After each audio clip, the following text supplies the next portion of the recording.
Hello, I'm going to be demonstrating how to use FileZilla to manage your photo gallery. The first step is going to be setting up FileZilla. Then the second part is more of a tips and tricks on how to use the FTP to get the results you want out of your photo gallery. To begin, you're going to need a host name, your connection type, username, and password to your FTP. We've already created this login that takes us directly into the photo gallery. So we're not going to see any of the other files. That way we're also not going to be able to make any mistakes and cripple the site in any way.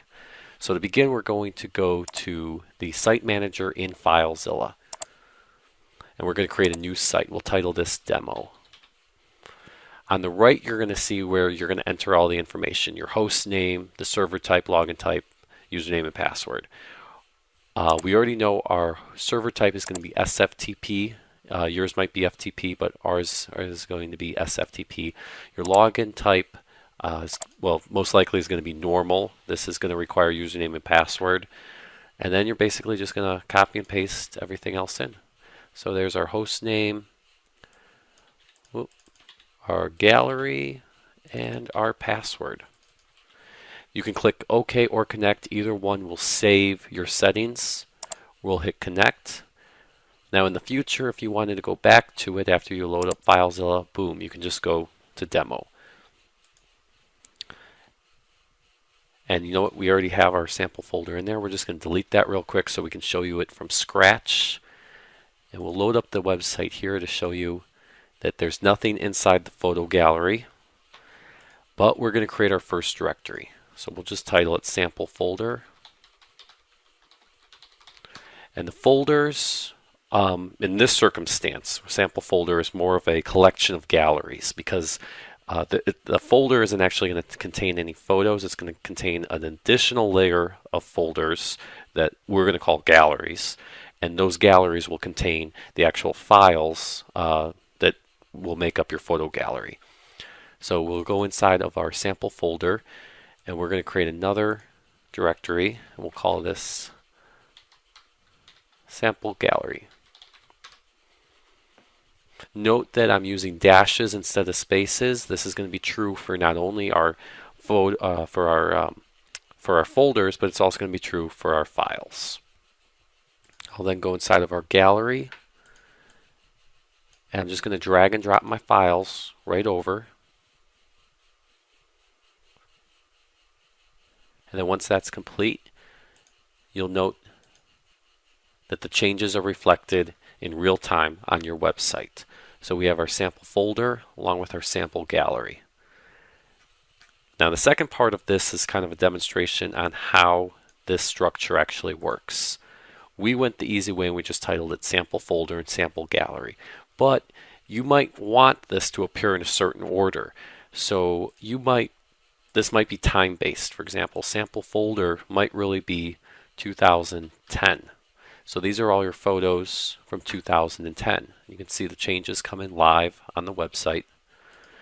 And then your sample gallery, well, that's a specific event, let's say. And this happened at the beginning of the year. So over time, it's going to fade into less and less importance. So you're always going to need this as your first directory, and it should be at the bottom. So we're going to give it a number that will appear somewhat large right now, but depending on how many galleries you produce over the course of a year, will depend on basically how large of a number you start at. If you only anticipate 10, then go with 100. If you only anticipate 100, then go with 1,000.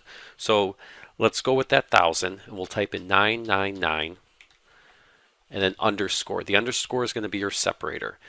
The 999 is going to be a large number, and it's going to drop it down to the bottom.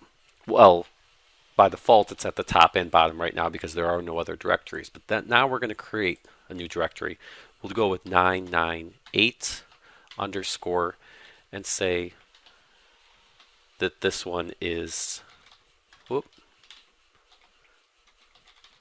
higher than the sample gallery.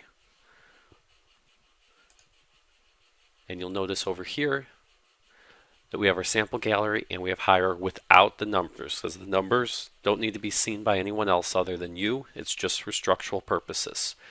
And then just to demonstrate again that this isn't a alphabetical, well, it is sort of with the beginning part, but the second part doesn't matter. We'll go with 997. We'll go with ZZZ. And then over here, you can see ZZZ, higher sample gallery.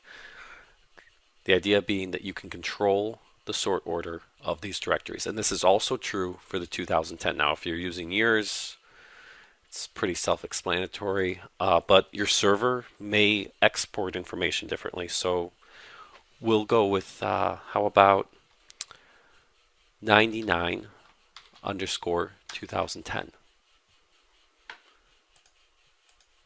And again, that 99 and the underscore do not show up. It's just for sort order purposes. And now we have our directory listings. Inside of our gallery, we have the actual images. And you'll see that both these images have a description, and then they also have a caption. The caption shows up down here. The caption, the idea behind it is that's kind of like a photo credit. The name of the photographer, probably short, makes sense. It can show up right on the image.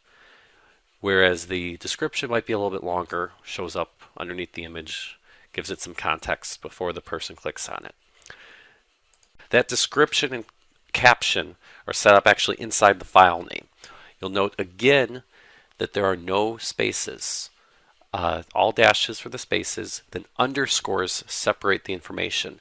So before the first underscore is your caption, between the first underscore and the second underscore is your description, and behind the second underscore into the third area is your reserved area. This is for numbering, things like that. So that way, as you can see, this has the same caption and same description, but there needs to be something that differentiates the files. So we use 1 and 2. By doing that, we have two separate images with the same description and same caption showing up on the same page, same gallery. That's a basic rundown of how to set up FileZilla, upload some images, and then maintain those galleries. And obviously it'd be easier to name all your files and everything before you upload, but you can do it afterwards. You just want to be quick and then stick with a plan, stay consistent, and you'll be all right. Thank you. Hope this was helpful.